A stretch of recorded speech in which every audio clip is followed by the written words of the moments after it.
Good morning, everyone, and welcome to our May 2nd, 2022 Cumberland County Board of Commissioners meeting. I'm not going to tell y'all what I saw on TV with Wake County this morning, but y'all might want to know as these other commissioners. We're going to have the invocation by Commissioner You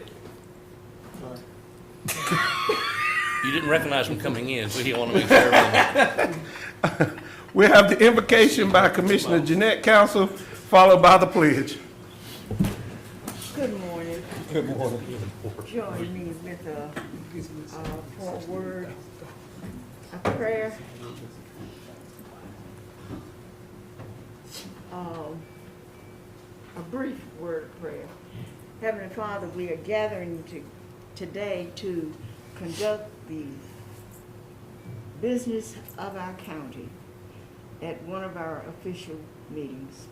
Sometimes our burden gets a little heavy. Our money is short, and our problems are many. But we trust in you that you would help us to make the best decisions for everyone, and that we do it together as we usually do, and abide by the decisions that we have made. Amen? Amen. I pledge allegiance to the flag of the United States of America and to the republic for which it stands, one nation, under God, indivisible, with liberty and justice for all.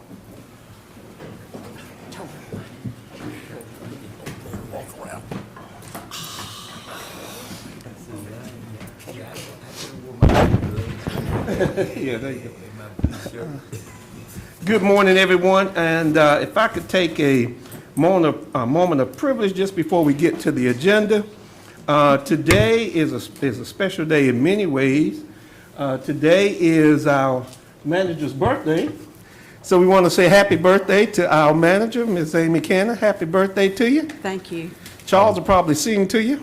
Well, I was just going to suggest that we as the board sing to her. See, I knew he was coming with it. And I thought that I would. didn't know you wanted to punish her. No, we don't want to punish her, but I think that as a board, we should sing to her because she does such a great job. We want her to know that we always celebrate her. So happy birthday to you. Happy birthday to you. Happy birthday, dear Amy. Happy birthday to you. Thank you very much.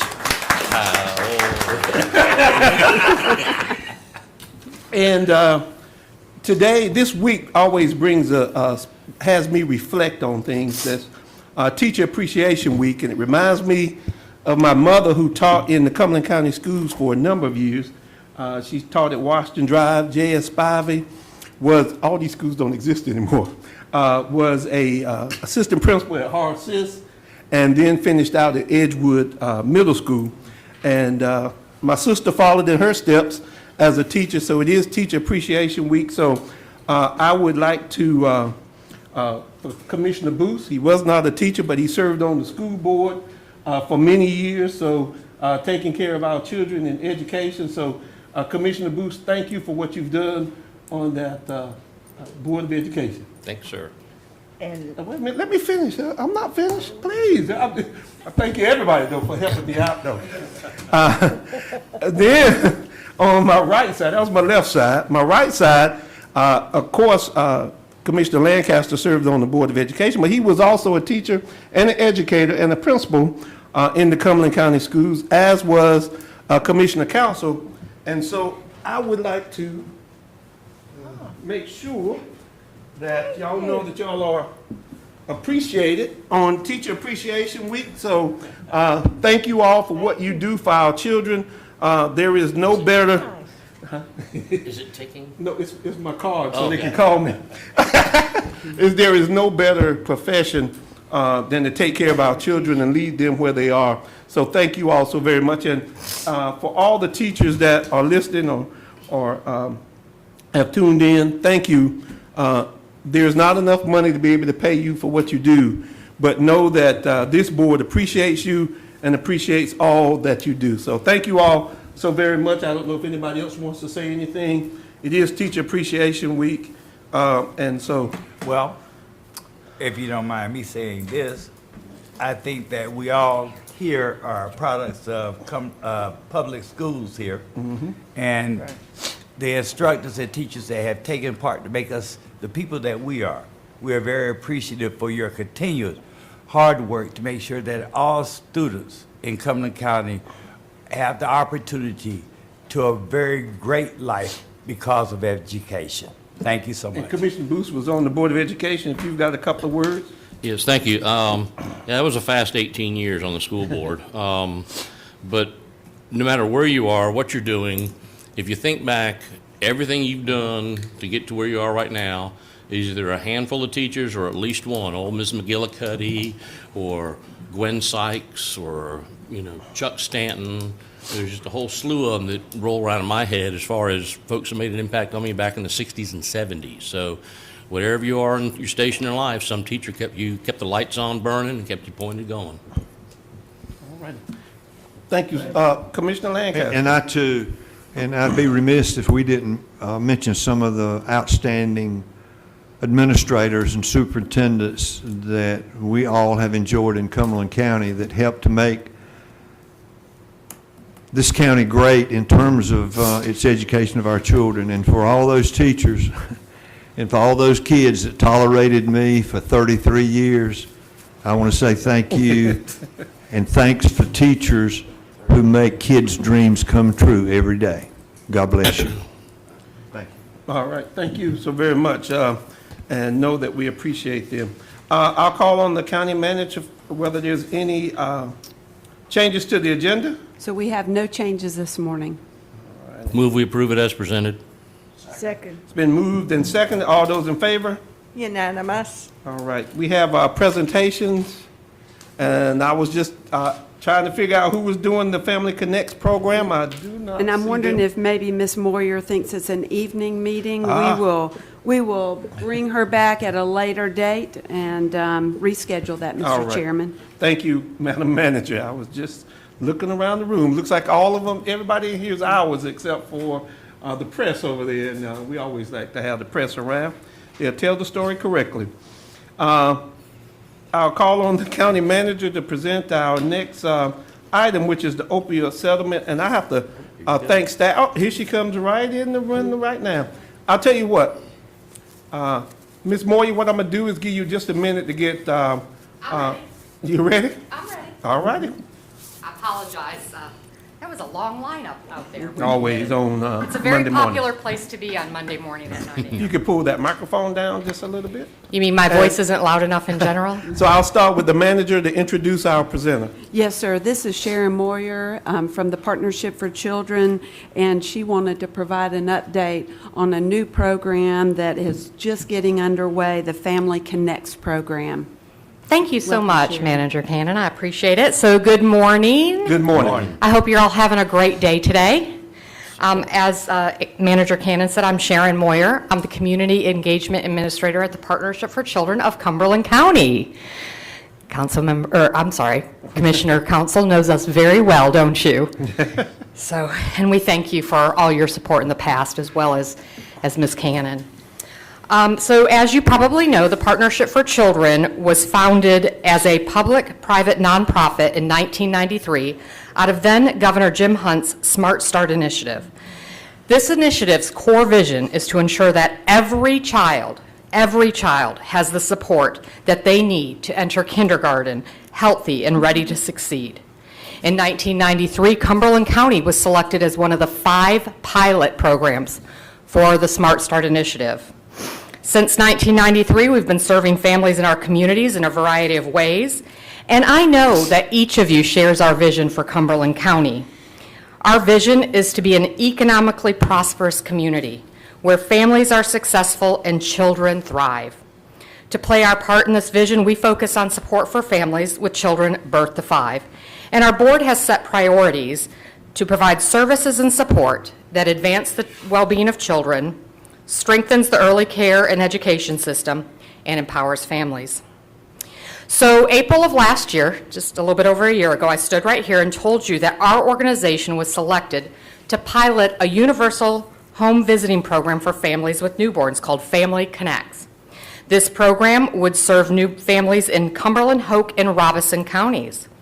This program is funded by the federal Preschool Development Grant Birth Through 5 Fund. This pilot program is in partnership with the North Carolina Partnership for Children and Family Connects.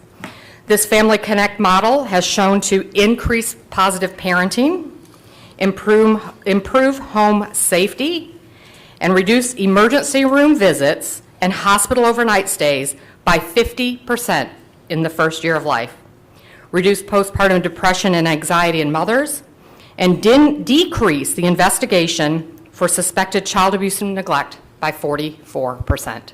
We all know that our DSS is very overworked already. I'm happy to say that just 6 short months after I came here last year about this community-changing initiative, we were able to implement the Family Connects program. While the federal funding has allowed us to implement the Family Connects program here in our community, a 5-year investment from the Cumberland Community Foundation, Elizabeth A. Hudspeth Endowment Fund, has set us up for success.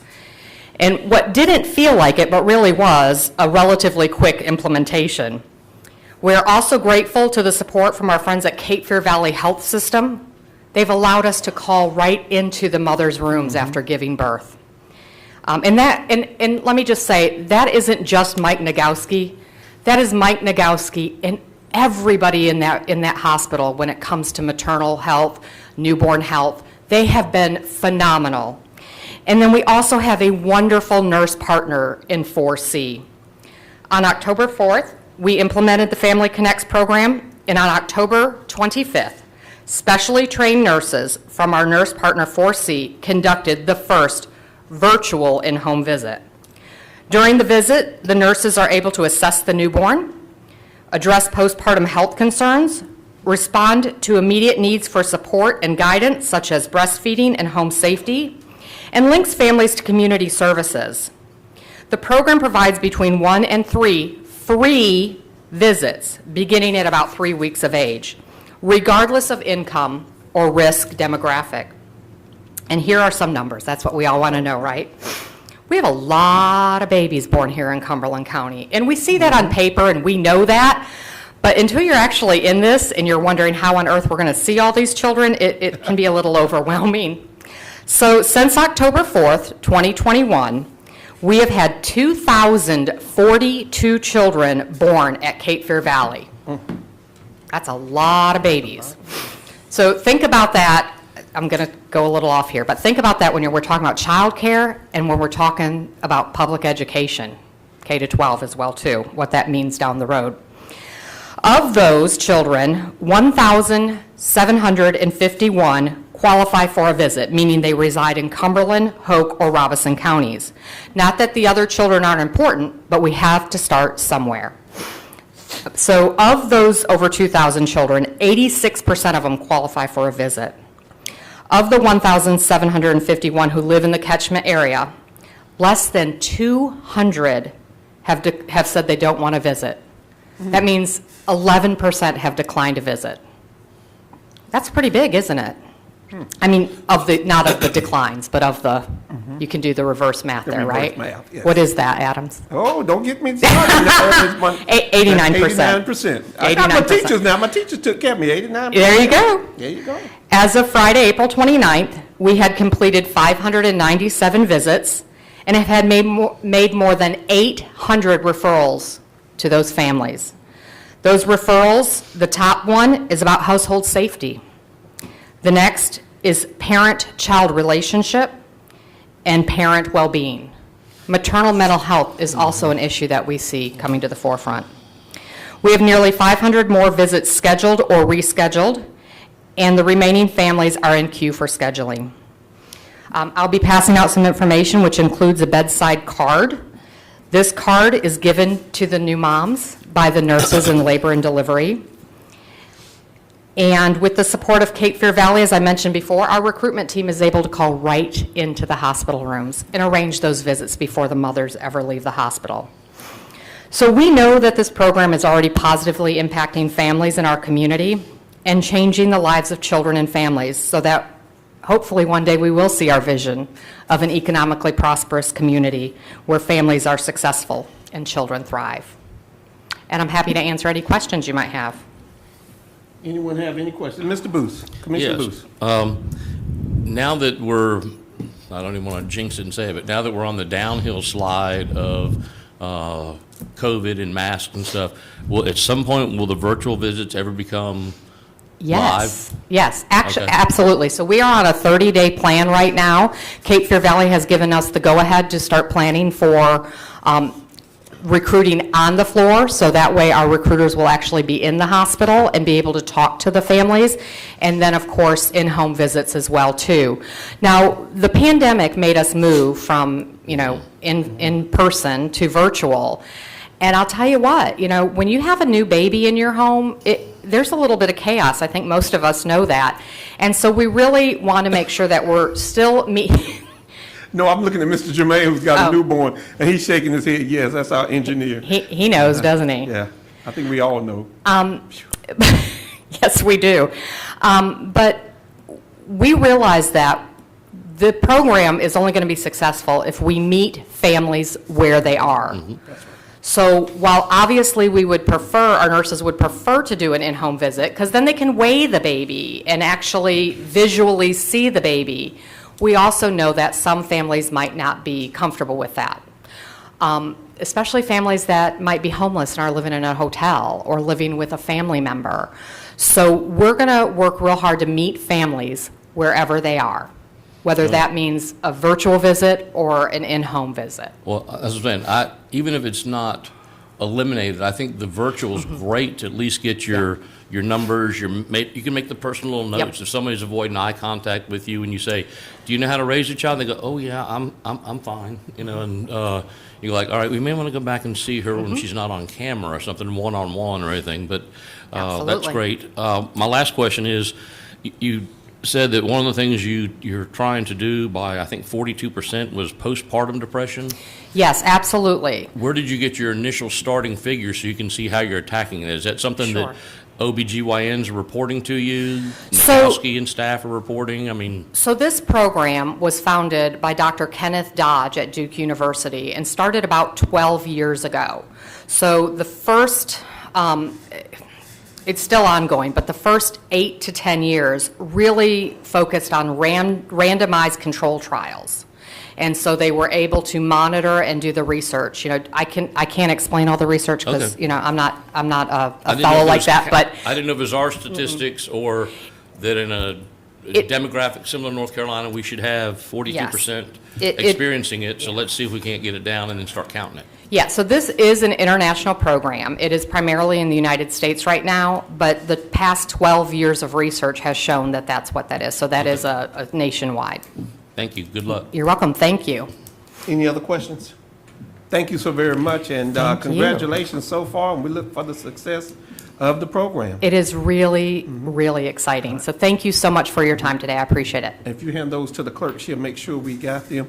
And if we could make sure there's a link on our website about the program and to Children of Partnership, I think that would be tremendous. And I see that Dr. Green is next. She is part of our Community Advisory Committee for the program, so it is a true collaborative effort. So I want to publicly thank Dr. Green for her help with this program. Thank you, Ms. Moore. You always do a wonderful job when you come. Thank you. All right, that will take us to the manager on the next presentation.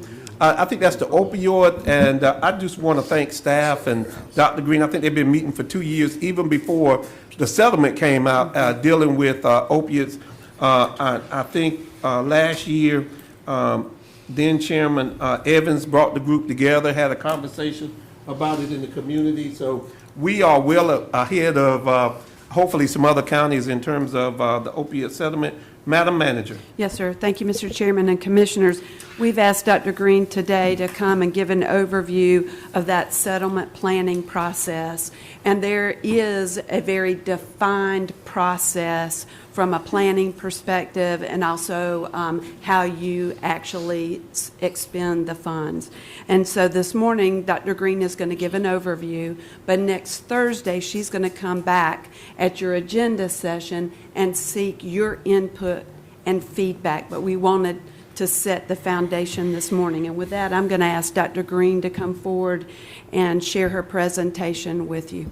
Good morning, Dr. Green. Good morning. Good morning, Dr. Green. Thank you, Commissioners.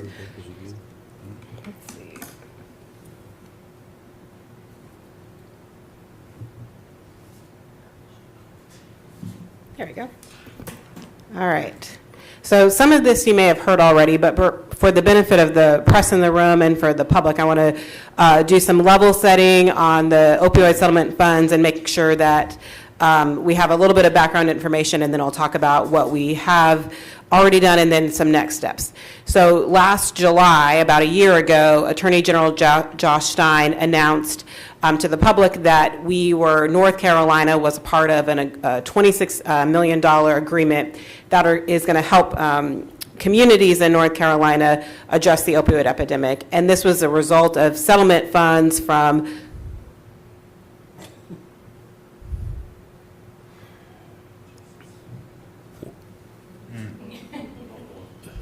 Good thing we got Keith Todd in the room. I didn't do it.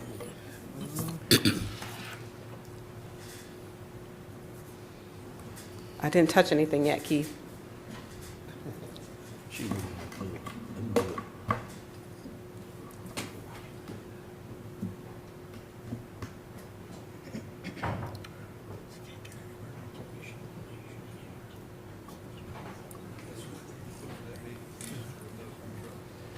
I can do that. That'll work. Thank you. So this is the result of settlement funds from the 3 largest distributors. So the next step to getting the dollars is an MOA, which the county commissioners have signed between the state and local governments and municipalities to direct how the settlement funds are going to be used and distributed over the next 18 years. And so 15% of those funds are going to go to the state, and then 85% of the funds go to the 100 counties and the 17 municipalities.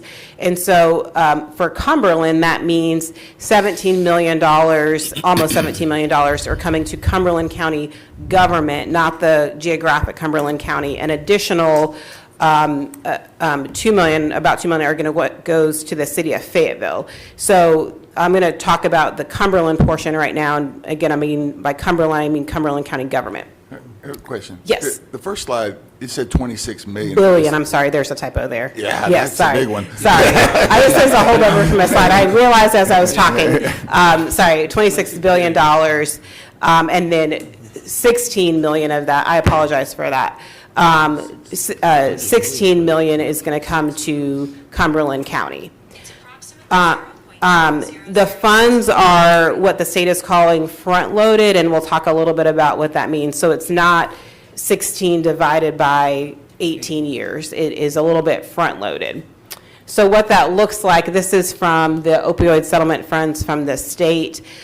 In the first year, we are getting, and we'll have a little bit more detail on the next slide, but this slide just shows how the funds are going to increase in the first year in 2022, 2023, and then kind of level out over the next few years. So a little bit more specifically, the first 2 payments come in spring 2022. The funds are coming from the state. Hopefully any day now they're coming to the state, and then they're going to come to the municipalities and the local county governments after that. And the timeline is spring 2022. So there's no particular, we will have this money on this date yet. That's not available yet, but hopefully we'll learn that in the next few weeks. The next payment is coming in summer 2022, and again, no definitive date on what summer means yet, anticipating that will be in July. So about $650,000 first in spring, and then another $1.5 million sometime in summer, again, not clear deadline. And then you can see we'll get additional payments each summer after that, in 2023, 24, so on and so forth, with it really leveling out to about $750,000 beginning in 2032. So There's a few requirements to use the opioid settlement funds. The funding is fairly flexible with some stipulations, as always, when you have government dollars. One of the requirements is that there's an annual meeting between the counties and the municipalities in the county. So with the city of Fayetteville, Spring Lake, Hope Mills, and so on and so forth. So we're going to talk about that in just a moment. It also requires that we establish a special revenue fund, so the funding cannot be commingled with other government funds or other county funds. We have to have a separate special revenue fund, so we'll rely on Vicki Evans to help us with that. It also requires the commissioners sign authorize the spending either in a budget or a budget resolution, and the association has done a great job of making a sample resolution that the counties can use for that. The resolution needs to specify the amount and the time period for the spending, what strategy, and we'll talk about the strategies in a minute, what strategy you're spending funding on, and then also it requires you report that information on a public dashboard. So we'll do that. So the commissioners can select option A or option B for remediation activities, and we're going to talk about those in just a minute. It also requires annual financial reporting and then an annual impact report, which I'll say in all of the government reporting that we do in the health department, this seems fairly straightforward in terms of the reporting on what you're spending money on. So there are two options in the MOA. The first is, they've aptly titled it Option A and Option B. And so Option A is the local government may choose from a short list of evidence-based strategies. So things that we know work, that are high impact, things that we've seen, that have data behind them, that are data-driven, to address the opioid epidemic. And we'll talk about what some of those strategies are. The state is, their recommendation to health departments and to the commissioners thus far has been to go with option A, because you can get the work started without doing some additional work, which I'll talk about in just a moment, knowing that these are some really strong strategies that we already have in place, things that we know work. The other option is to do option B, and you can fund, if you select option B, you can fund from a larger list of strategies, but you have to do some collaborative strategic planning first. That involves a lot of different community partners and stakeholders. There's a report you have to do. It's a little bit more in the weeds, and you have to meet some very specific requirements to do that collaborative strategic planning. Can I ask you a question? Yes. So if you choose option A, then are you prohibited from doing option B ever? Or if you No. do option B, can you commingle them, I guess, can you do a little bit from both as long as you've meet the requirements? So that's a great question. So you can start with option A, and then if you want to later switch to option B. What they don't want you to do is go option A this year, option B this year, go back and forth. But you can start with option A, which is one of the recommendations from the state is start with option A so we can start getting some money, because part of option A is you can do collaborative strategic planning under option A. And then if you find something through your collaborative strategic planning process, you could switch to option B if you say, we really don't like any of these option A strategies, which again is a pretty comprehensive list. And then you could pick something from option B if you don't like any of the other, or if you want to fund something different. I shouldn't say like, if you want to fund something different than option A. So what are those option A strategies? I just have there's 12 strategies. That first strategy is strategic planning. So if you choose to do strategic planning, you can, it doesn't have to be as a complicated process as the requirements in option B, but you are allowed to do strategic planning, which is again the recommendation from the state is go ahead and get some money on the table for option A strategies, and then you can continue to do your strategic planning and meet the requirements of option B, and then go forth. And if you don't want to fund any of these particular strategies, you can select something from option B. And option B, I don't have a slide for that because it is really broad. You can almost pick, as long as you can have the evidence and the data for it, you can pick quite a number of things. So under option A, the first one is strategic planning. There's also a strategy for evidence-based addiction treatment. So we mean medication-assisted therapy or treatment, and the key here is it has to be evidence-based. So it can't just be something that we think is accurate or think that we want to do. It has to be an evidence-based treatment option like. Before you leave this, I Yes. think Yeah. Commissioner Evans hit me first, and then I'll come to Yes. Commissioner Booth. Quick question. Addiction treatment for incarcerated individuals, addiction treatment, period. The monies that are being received for the opioid addiction, is it just for the opioid addiction, or Sorry, can finish your question, I'm sorry.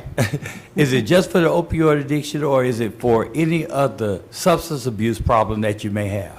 So it is specifically for opioid addiction. So that's a great question. So the addiction treatment has to be for opioids. It can't be for something else other than opioids because these are opioid settlement dollars. There are some of these other strategies that are not about the treatment options specifically that would address other addictions. So criminal justice diversion programs could probably address a whole host of things, but the addiction treatment for opioids has to be for opioids. You know what, and I understand, but I really hope and wish that the county, along with other bodies, entities, such as the health department, such as Cape Valley and whatnot, would do more for the other issues, because like crack cocaine and the addiction of alcohol is very prevalent in a number of communities, and it's not being addressed as strong as it's being addressed with opioid. I know this may not be the time to be discussing this, but I've been talking about it since this SOAP settlement has been talked about. But we as a community, we're gonna have to do better. We're gonna have to do better on a number of things. But this is one thing that if we're throwing out money, or I shouldn't say throwing out, but if we're getting money to supply treatment and those services for opioid addiction, we need to find a way to get monies to also address those other addictions that we have. And I think the hope here is that we know that people have, when they have substance abuse, it's not always, I'm only addicted to opioids or I'm only addicted to alcohol. Those things interact quite frequently. And so the hope is that if, for example, criminal justice diversion programs may also help with other types of substance abuse. The treatment piece, though, does have to be specific to opioids for things such as what we call MAT, because the treatment options for opioids and treatment options for things like heroin or alcohol addiction may be a little bit different. Okay, let me ask, I'm sorry. Go right ahead. Chairman. I think it's important that we understand. But now understand, she will be at the agenda setting conference coming up, and you can delve a whole lot deeper into those. But go right ahead with your question. Okay. Thank you so much, Mr. Chairman. You referred to the criminal justice diversion program, that it's a possibility that would play a part in other substances as well, any Yes. other addictions that may happen that individuals have to go through the criminal system. Is that what I heard? Yes, so if I can give an example, so a criminal justice diversion program might be something through the court system, and why the primary reason that somebody is in court may be opioid addiction, there might be another criminal justice diversion program that the commissioners would choose to fund that would also, if we did this program, it will also help reduce our other substance abuse rates related to alcohol or heroin or other things. So some of these strategies are not just about opioids. While that is the focus here, they'll also address other things. So if you can get employment, one of the funding opportunities is employment-related services. So if we help people get a job and build a resume and interviewing skills, that's not just going to help with opioids. That might help with alcohol, diversion from alcohol use and heroin abuse and other things like that. Which would be our decision. Yes. So yes, and we'll get there in just a moment. Yes, sir. Thank you. Thank you so Commissioner much. Booth. Thank you. Mine's just on the last thing where it says reentry programs. Is that, it's right below treatment for incarcerated persons, but does it also cover reentry programs for people that go into evidence-based addiction treatment facilities, recovery housing? Is that reentry also with the employment-related services? So is that, or is that just go up with, right above it, just people coming out of prison and reentering society? Yeah, that's a great question. So these, one, are not in order. This is just the way that Okay. they come they're listed in the MOU. And these things overlap frequently. So the reference here is for reentry programs, for example, we have a Fayetteville Reentry Council in Cumberland County. That might look like we help people reenter, get into addiction treatment, but also when they're coming out of treatment options. That might be when they're coming out of jail or prison, and then getting them a job, getting them employment, getting them housing. All of those things I think overlap. So some of these strategies are not sort of in a box. They certainly overlap. Okay, good. So the recovery support service. Can I yes. ask one? Yes. Because it just doesn't, the addiction treatment for incarcerated persons is that the state held back some money, and it would be, and I don't know if Attorney Josh Stein is, but I think it's for the state to be able to do a plan for the entire justice system. That's much more for the state, to me, as opposed to counties. And I hope when you have the conversation with Josh Stein that they have a program for that, since they're holding this money back. And we'd like to know, kind of what the state's going to do with those funds, because you don't want to try to do the same thing over and over again. And that's, they run the prison system. And so the reentry program truly makes sense. But I think on that addiction treatment for incarcerated programs, we need to let the state know that that's kind of in their bailiwick. Yes, so some of this might be for the state prison system and for maybe counties that have a state prison system, but or it could be in, for example, detention centers. So you could do MAT. So one of the challenges that we've heard so far is people might have been in treatment before they get incarcerated, and then once they're incarcerated, they don't have that treatment option. And then certainly when they come out, they may not have a treatment option available because they've lost Medicaid or they've lost their insurance. And so connecting the dots for those things. So some of those pieces overlap. So recovery support services could include things like housing, but it also might mean job training or getting people food. Recovery housing is what it sounds like, paying to a vendor places for people to live once they're in recovery, and there are a few options here in Cumberland County. Employment-related services, again, that job training, helping people with resume building. Early intervention programs might be things for youth and young people, but it also might mean, so think collaboration with our school district, but it also might mean early intervention programs that would prevent you from getting addicted to opioids in the first place. This body is familiar with naloxone and naloxone distribution, which we do some of already. Post-overdose response team, so the team that goes out after there is an opioid overdose to connect that individual with a service, or connect them to treatment, or connect them to housing, or connect them with employment, putting those pieces together. We have, it also could support syringe service programs. And let me say, you don't have to select one strategy off of this list. It could be multiple strategies that you select off this list. We talked about a little bit about criminal justice diversion programs already, so that might be something related to the court system. Other states have, for example, an opioid court that we've looked into just a little bit. So think about our drug court, so supporting programs such as that.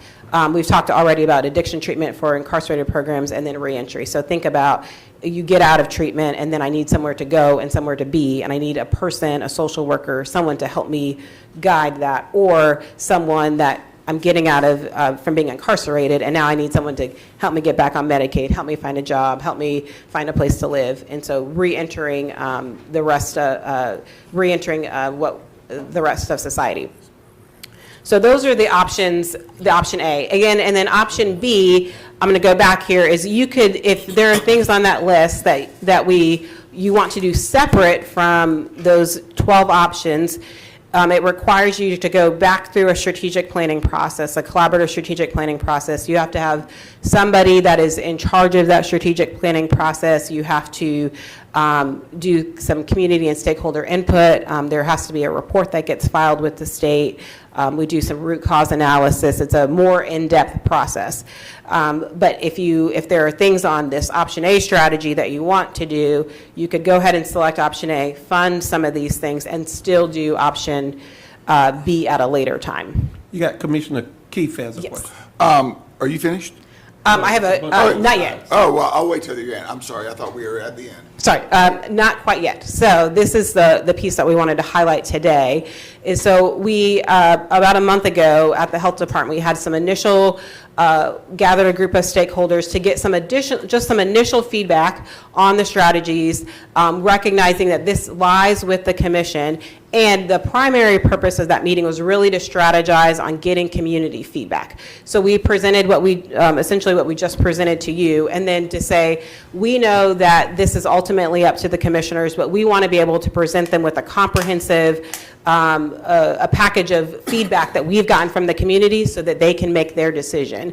And so we strategize with that group about how to go about getting that feedback so we can present a comprehensive package to you so you can make the decision. So for example, at that meeting, we had health department staff, but also staff from emergency management, the school district, the Fire Chiefs Association, DSS, Alliance, NC Harm Reduction, the hospital, EMS, and their community paramedic program, the police department, and then City of Fayetteville. And so getting some initial feedback to say, we know that this group is important, but we also know that there are others that are not here, and how do we get feedback? So we put together, based on their feedback and based on conversations with the county manager, about how to go about getting some additional feedback from the partners, so from the community.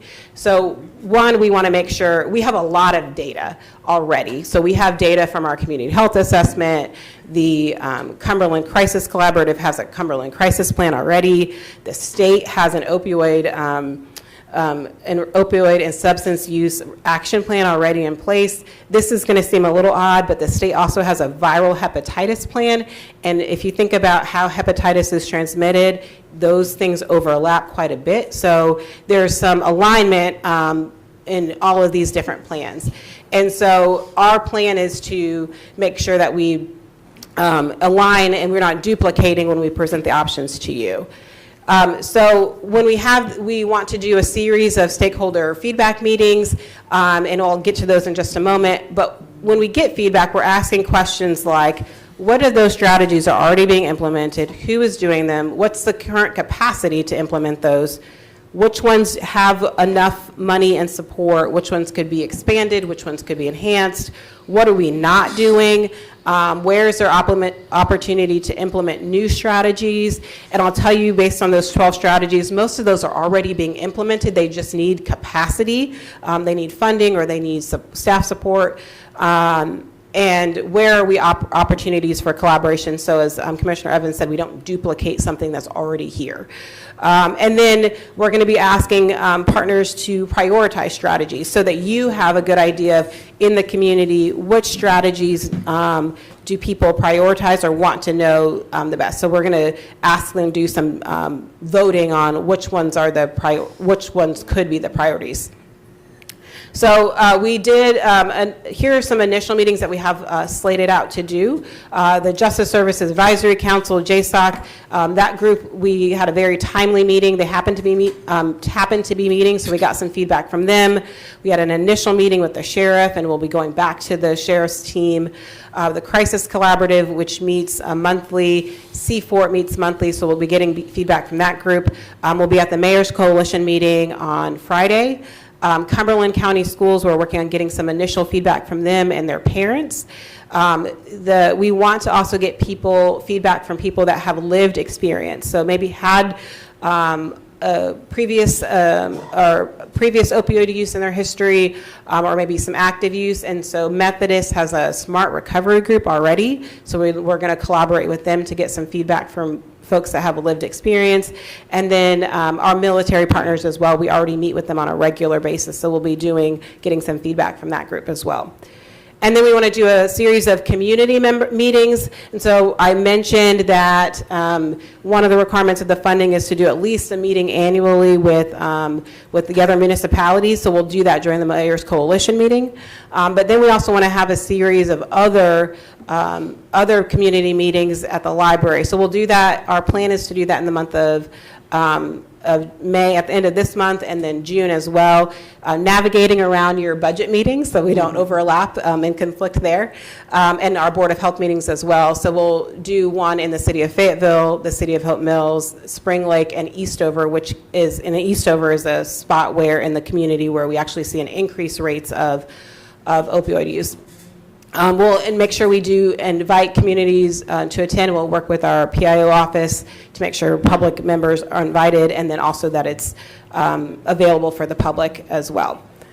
And then the next step is we are going to come to, as Ms. Cannon mentioned, the your commission meetings next Thursday, and we'll get your feedback. So we'll do a little bit of more deep dive into what the strategies are, what can be funded, get your feedback, ask you to do some prioritization.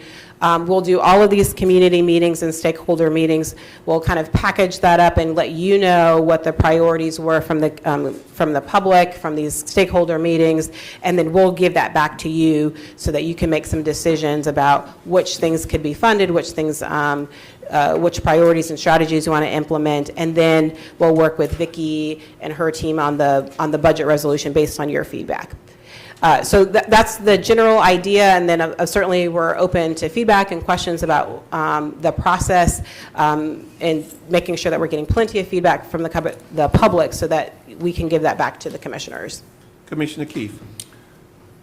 Is this the end? Yes, that's the end. We've got a couple things. For clarification, that $26 billion, was that the state of North Carolina? That is the state of North Carolina. Okay. Where are we as far as counties go in opioid use in the state of North Carolina?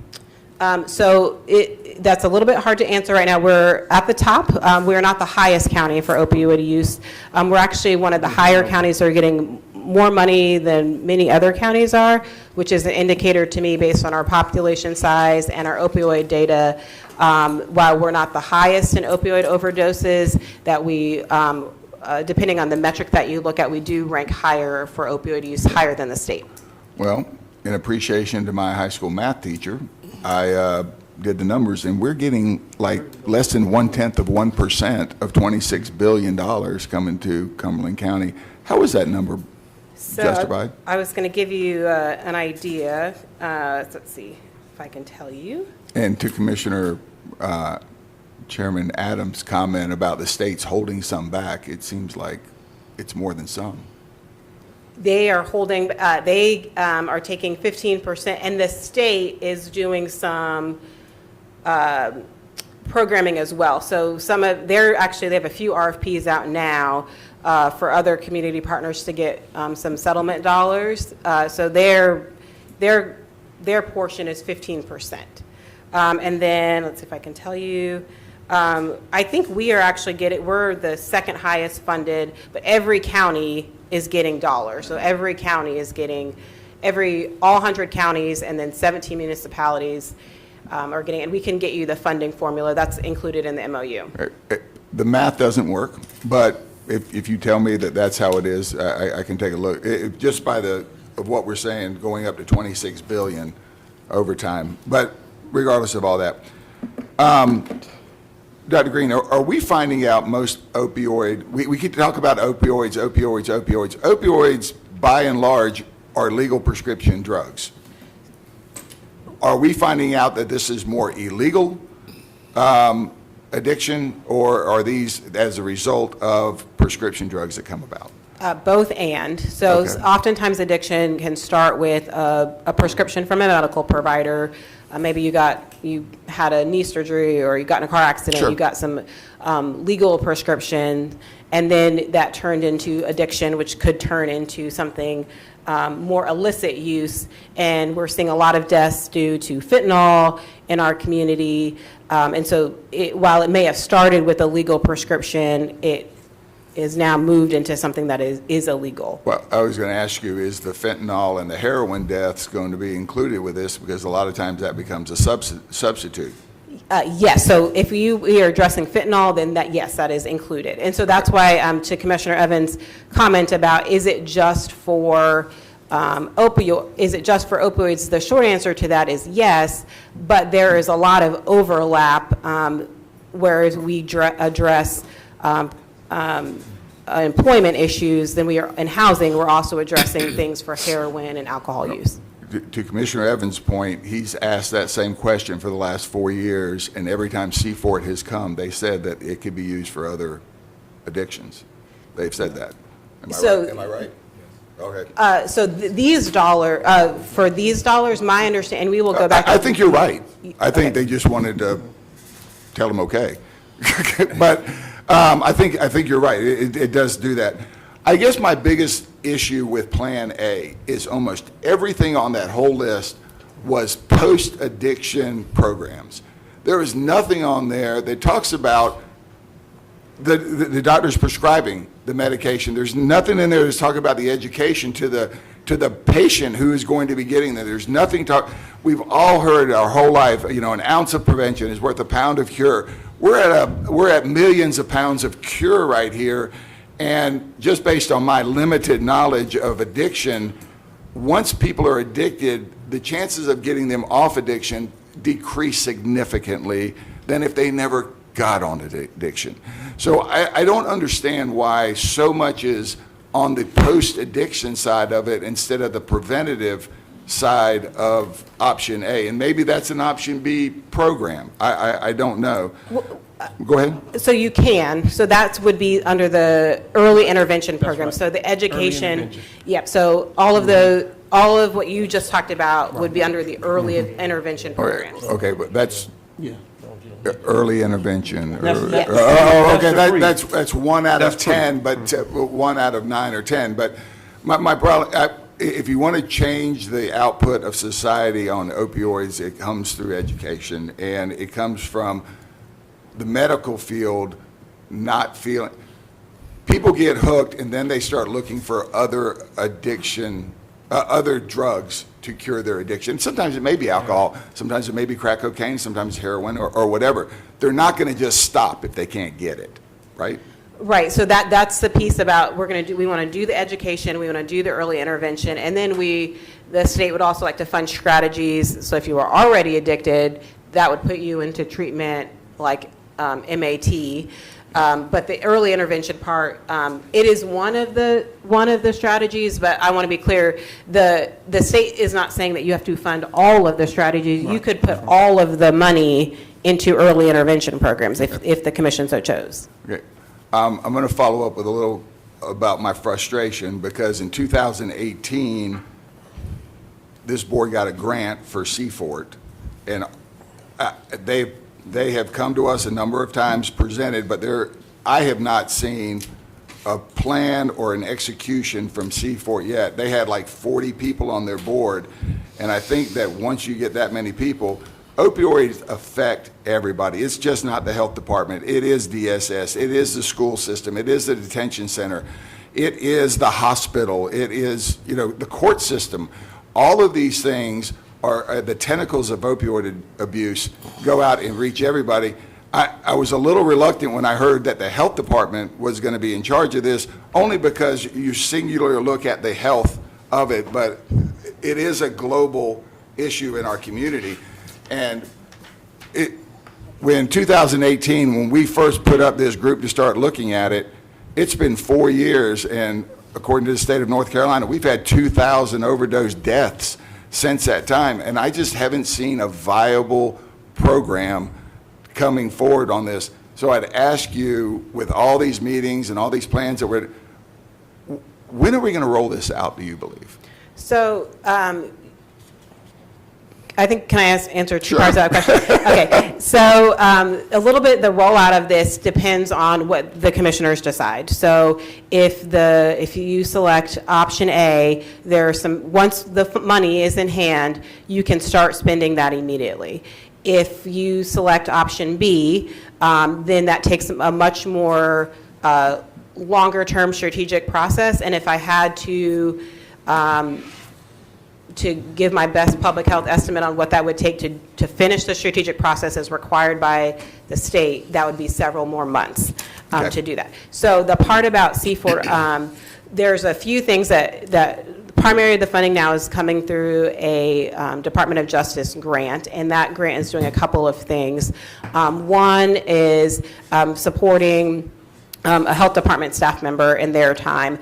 We are getting ready to, there's a couple things that we've already done. We've worked with NC Harm Reduction. They fund 2 staff positions out of that grant, and those are the people that go with the hospital when there is an overdose, and they go out and connect those individuals to services. So they are on the ground with that person saying, you've had an overdose, let me connect with you after you've been given Narcan, let me connect with you to a service. So we have 2 folks that are doing that right now. And so that's already rolled out. The next piece that we're doing, we did an opioid campaign last summer with digital ads and doing some of the prevention work that you're talking about, that early intervention work. We've also talked quite a bit about, or done some funding for transitional housing. And so for a person that aligns with that recovery housing piece. So when a person comes out of being incarcerated or is in addiction and they need a place to go once they've completed their treatment and be able to stay off of opioids, the health department through this grant can fund recovery housing. So fund a couple months in what we call a 3/4 house that gives support. So those are a couple of the things that C4 has already been working on. And then they also that group is also, I mentioned the Smart Recovery meetings, that group, that's through Methodist, but that group is supporting those Smart Recovery groups and making sure that people, once they've been in addiction, they're in recovery, they're able to get information. PIO developed those the resource guides, and so everybody that's in recovery gets those. So we have some people power and then some sort of early intervention things that you talked about. Okay, if I can follow up. So, and Dr. Green, I think you know I have a lot of confidence in you, and I'm glad you're in here doing this. But I'm very skeptical of all these programs. So I'm going to ask you right now, does Cumberland County at this moment, have an opioid reduction or abatement plan? So the C4, yes, they have a plan, and I'm happy to send that to you. Yes. I've never seen it. Okay. Okay? So I think in 4 years. That one has been developed since, so maybe a year ago, right before COVID, or in the midst of COVID. We had our previous C4 coordinator come and present. That plan was still in development, and so we think of that as a living document. So, but we have the plan in place, and it addresses several of these items. Has it been executed? Well, some of those things are ongoing. So part of that was, for example, the post-overdose support teams. Part of that is the transitional recovery. Part of it was the syringe exchange. So all of those pieces, it's an ongoing living document, if you will. Okay. All right, thank you. And Dr. Green, the C4 meetings are open to the public, and Yes, sir. they are Zoomed. I've been to a couple of them, so Yes. if anybody wanted to find out any of that information, they could just go to the C4 meetings. It's not just the people that's on the committee. Is that correct? That's correct. So you could, yes. For the public, if they wanted to be on, they could do the C4 meetings. Yes. And all of this has been talked about. And our May meeting is going to be in person at the health department, so the public is certainly able to come, and we'll be doing some feedback sessions there too. So what might be, if the commission is interested, what I can do when we come back next week is also provide maybe a little bit of an overview of the plan, the C4 plan. I can do that as well. Okay. And Commissioner Evans. Thank you, Mr. Chairman. Dr. Green, again, I want to express the same sentiments that was expressed earlier. I'm glad that you're here. I think this is, it's not a comment that's directed at you. It's for other individuals that are listening to me. We know we have an opioid problem here. We also know that we have a substance abuse problem, period. There are members of our county, of various communities within our county, want the same help that opioid is getting in their communities. There are individuals that are not addicted to opioids that use substances that are cheaper because they are poorer individuals and they cannot afford nothing but the crack cocaine, the marijuana and all of that, and families are desperately seeking help for that. And I do hope that some of that funding, as Commissioner Keefe said about prevention, that we do better at putting the word out about what we have to offer as a county and helping families to understand what we have to offer to prevent individuals with going into substance abuse problem. It's our responsibility to get that word out, be it whatever method you take. But we got to do a better job at that. We got to do a better job in letting individuals know that this is available, and where to go to get it done. And thank you again for your, I know it's a lot. I know it's a lot. But we have people that need a lot of attention. You're correct, and my hope is that, so the funding that we have or the funding that's available through through this grant, there does need to be a link back to opioids, but as you said, many people may start with a prescription or start with something that's more expensive and then switch to another substance. And so I think that as long as we're able to link something back to opioids, which is pretty, the research and the data says those things are all linked together. The strategies for opioids are very similar to the strategies for other types of substance, that would be allowable, but there has to be a link back. So if you fund recovery housing, those are things that all co-mingle with other types of addiction as well.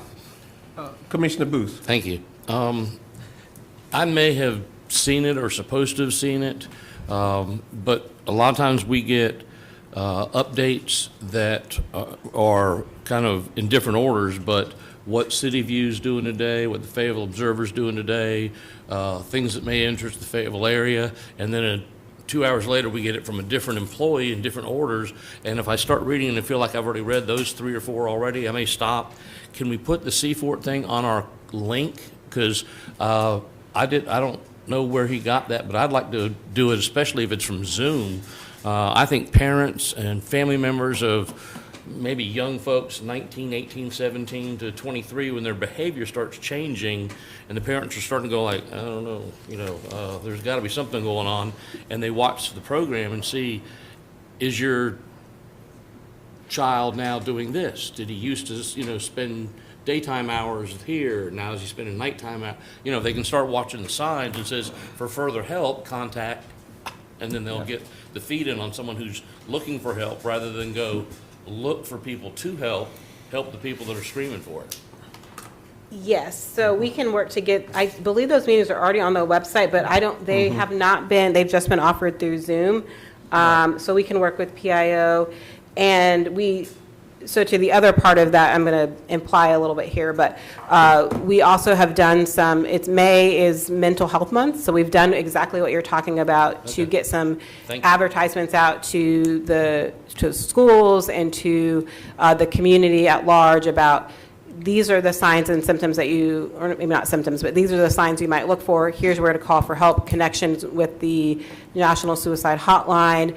Our school district is working with Alliance Health to do some coffee conversations about exactly what you're talking about and pushing those out to the public and particularly parents about what to look for, how to connect their child with services. So we're doing some of that sort of in a different realm, but that's also happening. Yeah, I've tried to talk to folks about doing NA and AA meetings, at least, partially Zoom, but you have that all privacy thing of, it's me and Charles and Glenn and Jimmy sitting around, and when all of a sudden they go to, who'd like to talk today? Charles looks at the camera and goes, nope, over to Jimmy, and stuff like that. So I see that part, but if it's just a presentation of things to watch without actually having, a 22-year-old, freaking out on live TV or something, but the presentation, I think, would get a family that doesn't want to come walking in and be identified that, they've got a drug child, at a public meeting, but at a Zoom meeting, They can pick up the information, jot down links, notes, and whenever the next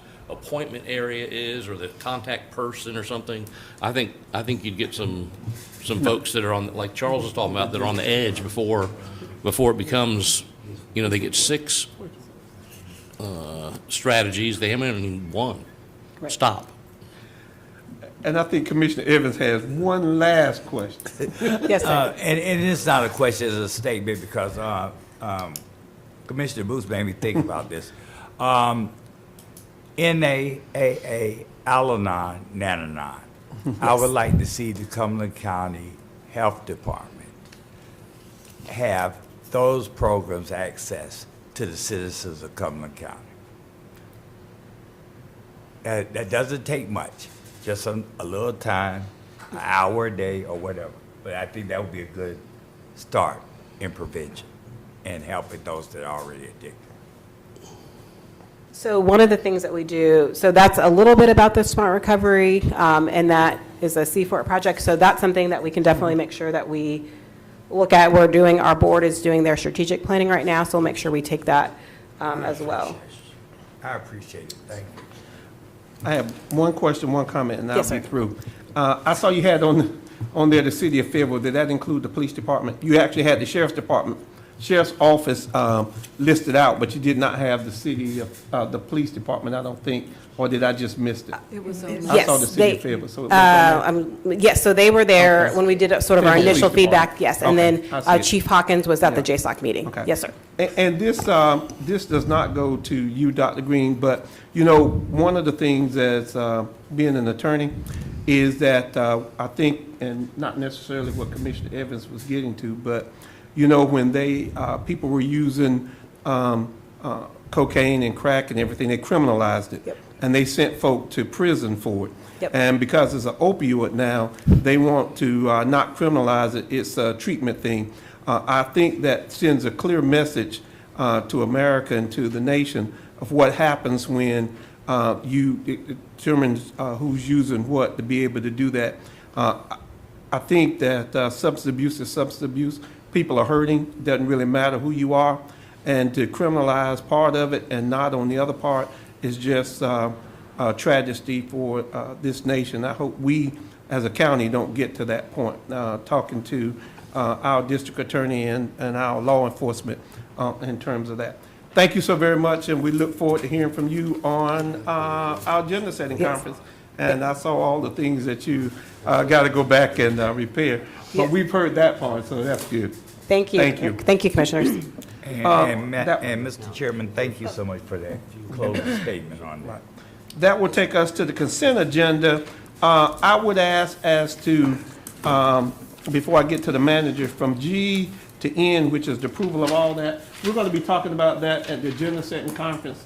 It was on last agenda setting conference. Commissioner Keith, you weren't there, so I moved it to the next one because it was your item to be put on there, and I thought in all fairness, you should have been there. So if we can remove G through N and Till Thursday. Mr. Chairman, these are different. These are approvals. The other things that Commissioner Keefe was addressing was acceptance of offers.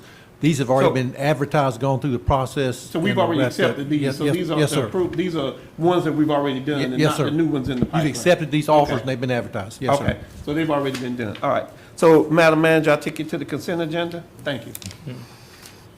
Yes, sir. There are no changes. All right. I move to approve the consent agenda as printed. Is there a second? Second. It's been moved and second. All those in favor? Unanimous. That takes us to the items of business. Madam Manager, the lease real property Coastal Horizon Center. Yes, sir. I'm going to ask Assistant Manager Tracy Jackson to present this lease.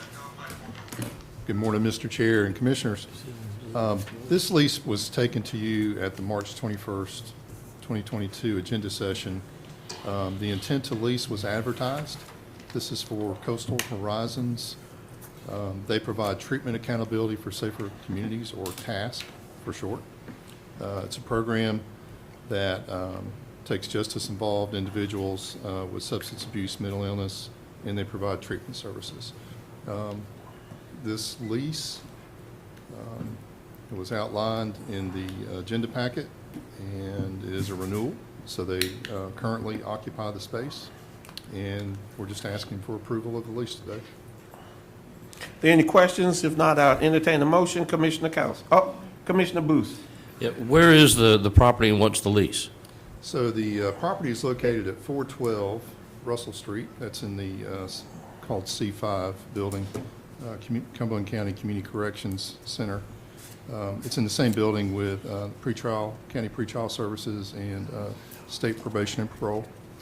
And the lease is for 1,212 square feet of office space for a term not to exceed more than 3 years, which would start, actually it's retroactive to May 1st, and at an annual rent of $18,180, payable in equal monthly installments of $1,515.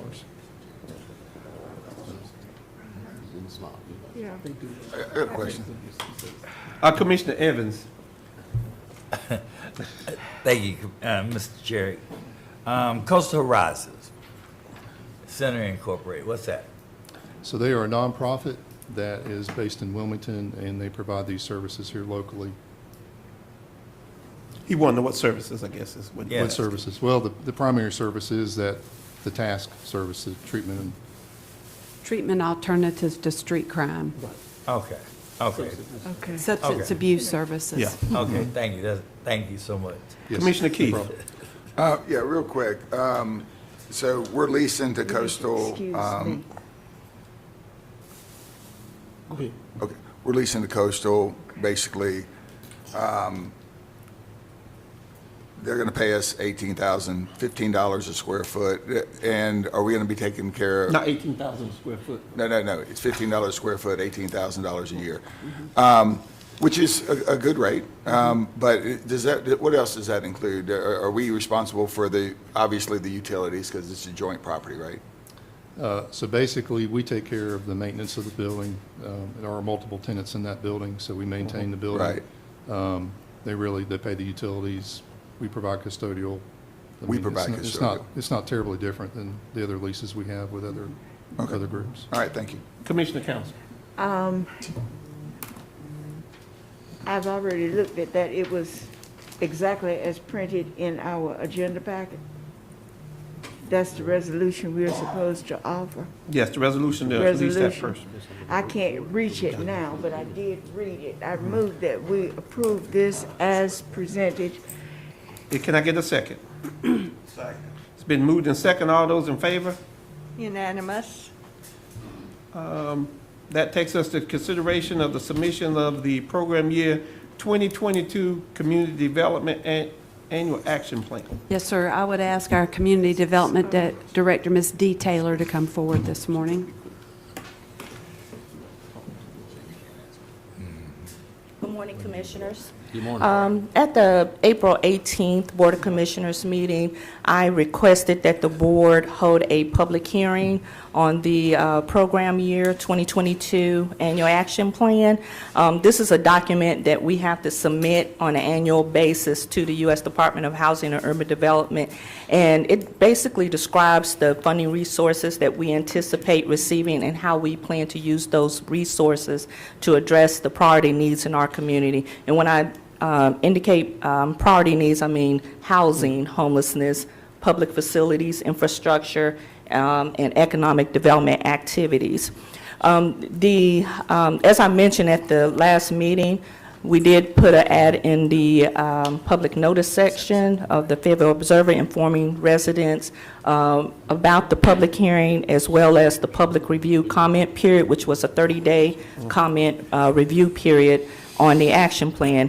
In addition, we distributed throughout several locations and presented at each of the town hall meetings.